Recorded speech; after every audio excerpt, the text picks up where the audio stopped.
Problema to, dalawang channel. Ngayon, ito, ang daming kulang. And then dito, sinama ni Bossing. Hindi ko alam kung sinong gumawa. Siya ba gumawa o may-ari nito or pinagawa sa iba. Ito, nilagay nila dito sa plastic. Mga pinambaklas na pyesa. Dito yung nakalagay. Yan, balik natin dyan. Ito yung magiging kalagayan niya. Tapos dito, tinroubleshoot ko na ito. May mga sunog to itong parts na to. Okay, may mga sunog to dito. Tapos may mga output na sira din. Simulan na natin gawin itong fit na 3000.2. Nakausap ko na si Bossing. Bali, ito, na simulan ko lang kutkutin ito. Itong channel nga to. Simulan ko lang kutkutin to. Kaso lang, tinigil ko kasi nga dahil sa kontrata. Dahil ang daming problema. Ito, mapapansin nyo. Yan yung agad dubugan natin. Fit 3000.2. Galing Tarlac ito. Galing Tarlac. Okay? Shoutout sa may-ari nito na pinagkatiwalaan tayo na gawin yung unit nila. Okay? Maraming salamat sir ha. Layo-layo ng Tarlac, dinala rito sa atin para ipagawa. And then sana magawa ako. Medyo may kahirapan pa naman gawin itong live. Ngayon ito yung bungad. Okay, ito yung bungad. Ito tinanggal ko lang yung mga tornilyo dito kasi ito troubleshoot ko na nga sana eh. Problema to, dalawang channel. Ngayon ito, ang daming kulang. And then dito, sinama ni Bossing. Hindi ko alam kung sinong gumawa. Siya ba gumawa o may-ari nito or pinagawa sa iba. Ito, nilagay nila dito sa plastic. Mga pinambaklas na pyesa. Dito yung nakalagay. Yan, balik natin dyan. Ito yung magiging kalagayan niya. Tapos dito, tinroubleshoot ko na ito. May mga sunog to itong parts na to. Okay, may mga sunog to dito. Tapos may mga output na sira din. Ngayon, ipahuli ko ito. Baka madali lang ito eh. Unahin natin itong dito agad. Dito tayo agad sa kulang na parts. Mapapansin nyo, wala na siyang fuse. Okay? Wala na siyang fuse. Sana kakayanin natin. Ngayon, bago ko i-troubleshoot or bago natin iwalay ito, promotion muna tayo kagad. Sa mga hindi pa nakapag-subscribe, paki-subscribe ng YouTube channel natin. Pindutin mo yung bell button sa kilid, select mo yung all. Yan, kapag napindot mo na yan, notified ka kapag meron tayong upload na video. Mag-upload tayo ng video isang beses, dalawang beses kada araw. Okay? Ngayon, angat ko muna ito. Kinalas ko na yung channel 2. Ang dami niya talagang tinanggal na. Dito yung MOSFET dito, nakatanggal na. Oo, nakatanggal na nga. Okay, tapos yung output nakalas na to. Parang sinadyang binalik lang. Okay. Tapos dito, nagaganda punit yung cladding nyo. Yan, ngayon check natin yung fast recovery diode agad. Kung may shorted or wala. Kasi tinanggal na nila yung ibang mga output eh. Dito, naka-reverse tayo. Okay, parang wala naman. Ito, parang wala. Tapos kabila. Okay, parang wala naman. Problema, may mga kulang na dito na parts. 220 ohms. Wala na, napunit na oh. Napunit yung cladding eh. 220 ohms tapos 10 ohms. Yan. 220, 10 ohms. Tapos dito, dapat may drive to eh. O sige, troubleshoot ko. Dami palang kulang na talaga oh. 75 ohms, 470 ohms. Okay. Dito wala nang A92 to dito. O sadyang wala talaga ito. A42. Ayan, tapos balik ko siguro muna itong mga output na to. Hinangin ko muna to. Tapos lagyan natin to kasi alam ko kasama sa drive yata ito. Ayan. Tapos itong MOSFET dagdagan natin. Or lagyan natin ng MOSFET to. MOSFET na ginagamit dito ay 59N30. Pwede rin naman kung ilalagay nyo rito is 60 or 70N 70. Mas mataas ba? Pero 59N30 pwede rin rito. Okay? Yan, troubleshoot muna natin to.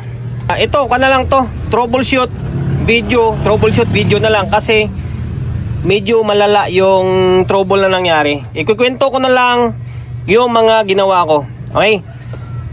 Dito tayo. Ito, nasisibakan ako. Ito. Baliwanag ko na lang ha. Diba, nakompleto ko na ito. Nakompleto ko na yung output lahat dito. Tapos, lahat ng mga parts na nasunog, napalitan ko na. Kasi dinala ko sa bahay ito. Ito nga, sinubukan ko i-fix eh. Ngayon, tuwing plug ko, sinisibakan ako. Una, isa lang. Pangalawa, testing, sibak na naman. Pangatlong testing, sibak na naman.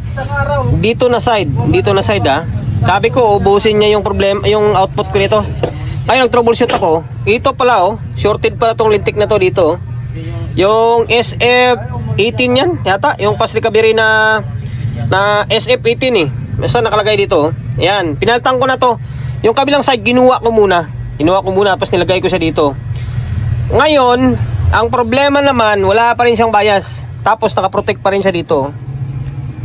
Ngayon, nagtataka ako, kapag nakakabit itong fuse, ang nangyari, naka-high rail agad to dito. Dito, naka-low rail dito. Sa may kabila is naka-high rail agad siya. Na dapat, naka-low rail muna. Saka siya mag-high rail kapag nag-switch na yung stepper. Okay, kapag kinalas mo naman itong fuse, normal naman siya. Kaya sabi ko, ano bang problema nito? Ngayon, kapag tinanggal mo yung mga sakit, ito, tanggalin mo to, yung supply lang yung iwanan mo, magno-normal siya.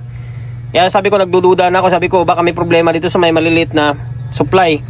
Ngayon, supply ito galing dito sa may back panel. Dito. Supply ng back panel na 1515, 7915, 7815. Dito. Magkukonekta yan dito sa may OP amp niya. Okay? Kasi, yung ibang design sa mga CE series, meron dito sila kumuha ng para sa may OP amp dito.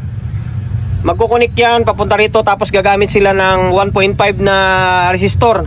Tapos i-drop ng regulator, papunta dito sa may OP amp niya. Ito naman baliktad. Yung OP amp niya, dito siya kumuha sa may back panel, sa input buffer, tapos dito sa may supply. Okay? Tumawid. Ang nangyari, wala pala siyang supply. Ang meron lang is negative. Yung positive na wala. Kaya siguro wala siyang bias, tapos yung stepper nagbabago agad. Okay? Yan, step by step lang tayo. Kasi nagtataka ako, sabi ko alos na-check ko na lahat eh. Normal naman na hindi ko mapatino. Ngayon ito, binaklas ko na yung supply para mas mabilis. Pakita ko na lang sa inyo.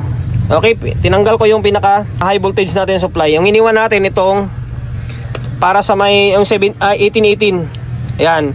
Pag sinundan mo yan, papuntahin dito, diode, tapos filter capacitor, tapos magda-drop dito sa may regulator 7815, 7915, tapos out na ito. Out ito papunta dito, tapos magkukunik dito sa may OP amp natin. Ngayon, ipakita ko sa inyo na ganun lang nangyari. Wala siyang positive 15, meron siyang negative 15. Okay? Ito na, ito yung tester natin, oh. Tester natin. Ito, naka-rinse tayo ng 50. Ngayon, paano yung sistema natin? Ito, on natin. Okay, naka-on na yan. May supply yan. Ngayon, dito, DC. Ito, tingnan nyo. Positive, meron. Meron siya dito sa in, ha. Meron siyang in, oh. Tapos, ito yung negative. Ito, negative to. Meron. Yung in, lahat ng in meron. Lahat ng in meron. Tapos, regulator ito. Ito, regulator ng positive ito. Positive. Positive ba yan? Oh, sige, sukatan natin. Ito, in ito eh. In ito, ground yung gitna, tapos out ito. Out ito. Ngayon, sukatan natin. Tignan natin kung negative to or positive. Okay, wala. Wala siya, pero meron siyang in, no? In, dito meron. Okay, meron siyang in. Yung out niya, wala. Ibig sabihin, sira yung regulator. Yan, no?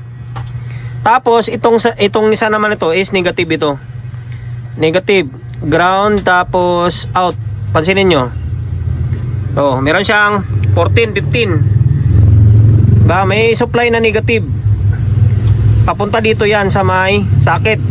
Ibig sabihin, sira itong regulator. 7815. Okay? Kaya pala pinahirapan ako ng todo. Ngayon, tanggalin natin to, tapos palitan natin. Hala, sana yung napunta yung nalaglag pa yung regulator pamalit ko. Ito, palitan natin ito. Laglag. Okay, tanggalin ko lang muna yung napunta pa sa ilalim. Tanggalin ko yung ito, tapos palitan ko ng bagong regulator. Kamali pa ako ng baklas. Nauna ko na baklas yung 7915. Putik niyan. Ito, naisama na lang. Ito yung stock niya, yung pure silicone siya. Wala siyang bakal, no? Yan, pure silicone. Problema natin dito, Bagay, ground naman yung katawan. Okay lang, common ground naman. Okay lang kahit na walang sapin. Okay, ito yung pinilit natin, no? Yung bakal. Ito yung mga stock nila, yung pure silicone siya. Ngayon, kahit di natin sapinan, okay lang kasi ground naman yung katawan niya, yun. Pwede naman. Okay, hindi na natin i-check, palitan na lang natin. Pambira na yan. Ito, tinanggal natin to, ha. Ayan. Sana. Ayan, tapos, hindi makikita. Oh, ayan, oh, may bakal yan, ha. Okay, bago na yung regulator, switch on. Okay. Ngayon, sukat tayo ulit. Ito, habang troubleshoot to, kaya pinuputol-putol ko na lang. Diretso na tayo agad sa may out nya. Sa out na agad. Ito. Out ito. Yan na. Ayun. Oh, ayun, meron na siya, oh. 'Di ba? Meron na. Ito yung in nya. Oh, taas ng in nya, oh. Kaya umiinit siguro to. Oh, ayan, meron na. Oh. 14. Tapos 15 pa rin labas niyan. Ito yung negative. Negative. Ito naman yung negative. Oh. Okay. Sira lang pala yung regulator. Sana magiging normal na yung amplifier stage niya.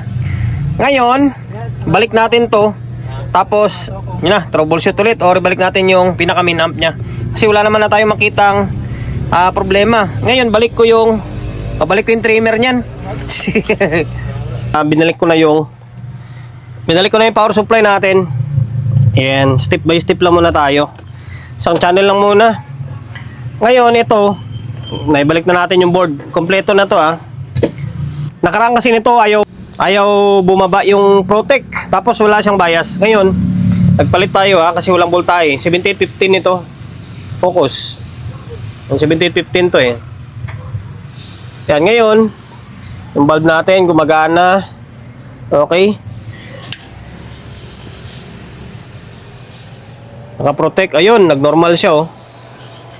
And then, sana may biasing siya. Inuwi ko na naman sa bahay kagabi ito, eh. Kasi nag-troubleshoot na naman ako. Kaya double check ko kung may problema pa or wala na. Wala naman ako makitang sira na, eh. Ngayon, dito, iyon, oh, may bias na siya, oh. Diba? Normal na bias yan. Okay. Although, pwede pang ibaba yan. Ngayon, nag-normal na yan. Maaring magkakaroon na ng audio yan. Maaring magkakaroon ng audio. Okay, pinahirapan tayo ng todo nito. Ang dami nating pinalitan na parts.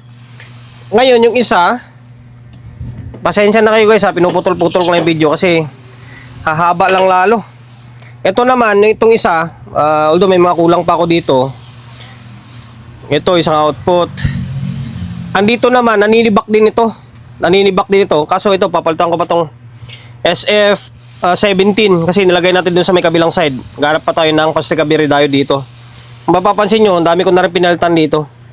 Kasi halos same lang din sila ng problema. Kung ano yung pinalitan ko doon, ganun din yung pinapalitan ko rito. Umuusok din siya. Okay? Baka isa lang sila ng problema.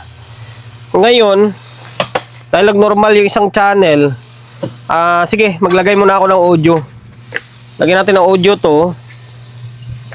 Teka lang, tingnan ko muna. Or magkakabit muna ako ng audio. Naglagay na ako ng audio input. And then speaker. Okay, na-stereo mode tayo. Cellphone muna yung gamit natin na audio source. Ngayon. Okay. Ayan, oh, may audio na, oh. Wala na yung music. Taktuhan na nawala yung music. Ang kagandahan guys, napa-audio na natin yung channel 1. Ayan, oh.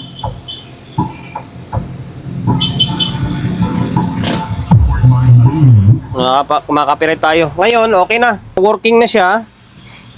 Channel 2 naman yung problemahin natin. Itong channel 2, ang kulang na lang dito ay yung F17. Yung ito SF17, tapos dito yung 5551 dito. Okay, tsaka dito pa pala. 5401 pa pala dito. Okay, dagan ko muna yung mga kulang na parts. Kinumpleto ko na rin yung channel 2. Pasensya na kayo guys ha. Kung paputol-putol na yung video natin. Kasi sadyang, sa totoo lang, matagal ko siya ginagawa. Pinuputol ko lang kasi sa dami ng problema ay haba yung video. Kaya pinuputol-putol ko lang siya. Okay, itong channel na to, naninibak ito. Tuwing switch on ko, nakaraan nito, sibak, switch on, sibak. Tapos umusok dito. Okay. Halos same lang din sila kung mapapansin nyo. Inabol ko to kasi 23 na ngayon. Kailangan may uwi na bukas to sa Tarlac. Halos, kung mapapansin nyo, halos paras lang yung sira oh. Dito, and then dito. Halos paras lang sila. Halos paras lang na yung trouble. Okay. Isa lang tinitingnan ko dito ang problema. Siguro regulator lang yung problema nito. Regulator lang, yung 7815 lang. Kaya nagpo-protect siya. Hanggang sa ginawa ni Bossing is pinakilaman niya. Sinubukan niyang gawin hanggang sa nadali. Kasi nga, pag hindi mo kabisado to, imbis na magawa yung isang unit, lalong masisira. Lalong lalaki ang gastos mo. Okay? Tapos, meron pa pala, pinalitan ko pa pala yung isang 5532. Ito. Pinalitan ko yung isang wala na. Ito. Yun, ito 5532 to. Dito galing yan. Pinapalitan ko ito, pinalitan ko to. Ito, pinalitan ko to. Kasi, isip ko baka mamaya nasira na siya eh. Baka nasira yung kwan na to, yung regulator to. Yung OB amp na to, baka nasira to dahil nga tumabingi na yung voltahe. Kaya sinadya ko na lang pinalitan. Okay? Kaya mapapansin nyo, halos walang numero siya. Oh. Pero may numero yan, nakatago lang. Yung mahina lang yung sulat ba. Okay? Ngayon, kompleto naman na to. Kahit ngayong output dito na side guys, sa totoo lang, yung mga MOSFET nito, puro bago to. Ito yung walang sulat, bago yan. Basta, ito kasi, ayan, yung mga kaskas na to, stock pa to. Ito, isa yung pinalitan natin, kasi wala, kulang na isa yan. Dito talaga, bago halos lahat to. Dito, dalawa, bago. Tapos, dito, tatlo, bago to. Yan, oh. Kasi nga, nung dinala, wala na siyang laman. Okay? Ngayon, ito kasi, nung nakaraan, trinry ko tong i-fix. Kaso lang, mukhang sablay yung pagpipix ko. Kaya subok ako. Yung bias na nandito guys, nasa mataas ito para sa akin. Nasa 0.4 para sa akin malanganin. Mabilis siya uminit. Kaya ibababa natin ng konti. Mga 0.25 lang. Playing safe tayo. Okay? 0.25. Safe yun para sa mga 4 ohms. Yung mga taga-apat na speaker yung binubuhat. Safe yun. Okay? Nilagay natin na value dito ay 2.2. 2.2 siya. Yan, 2K yan, tsaka 200 ohms equals 2.2. Okay? 2.2 ha. Lagay natin, ulit natin, nakaseries yan. 200 ohms, tsaka 2K. Okay, ngayon, ibalik natin to. Tingnan natin kung ano mangyari. Sana maging matino na siya. Binalik natin yung board ng channel 2. Yung channel 1, inangat ko lang muna. Kasi, i-fix, balak ko pa i-fix ito. Although binalik ko lang ito, pero i-fix natin to. Para, alam naman na i-fix natin to. Ito hindi. Tapos ibababa natin. Sige nga, pakita ko na lang sa inyo yung bias niya. Yung ito, yung stock against dito. Teka lang ha. Okay, binalik ko na yung channel 2. Ay, channel 1 pala. Channel 2 ako ng channel 2. Channel 1, binalik na natin. Ngayon, okay, normal na yun ha. Napanormal ko naman na ito eh. Okay. Ito, naka-fix. Ito, hindi ah.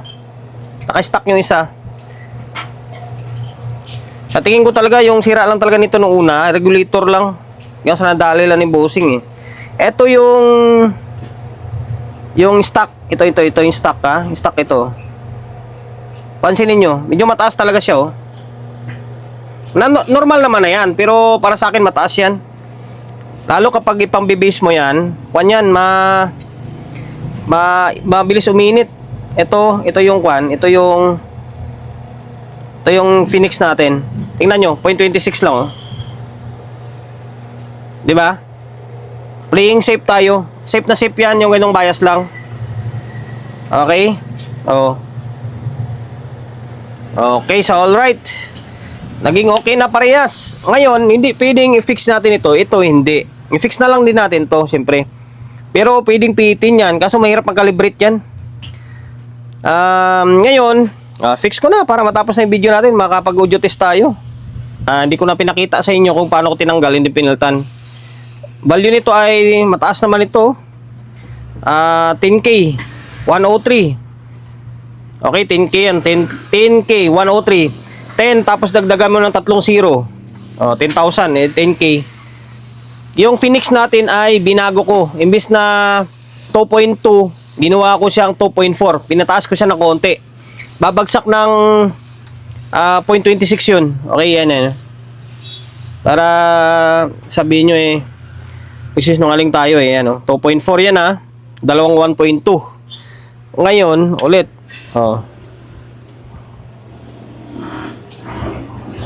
Okay. Kasi meron pa akong gagawin. Meron pa tayong bulok din na binugbog din ng iba yon, fit na 2,000. Tapos meron pa akong nakapila na cut 5, category 5 naman. Okay?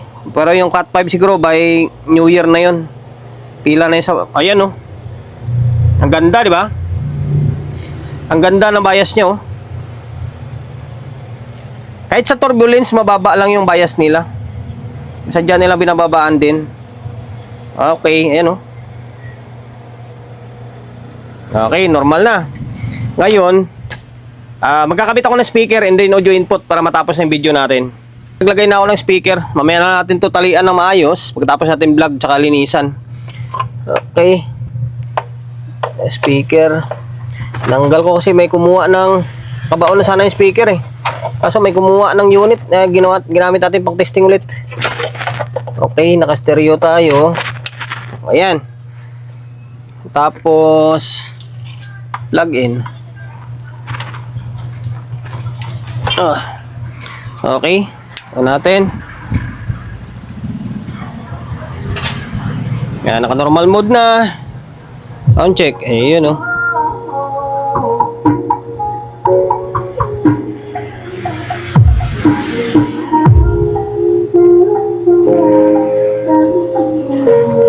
makapere tayo. Channel to. Yun makapere tayo. Okay na. Hanggang dito na lang. Pabain pa ba natin oras natin dito? Yun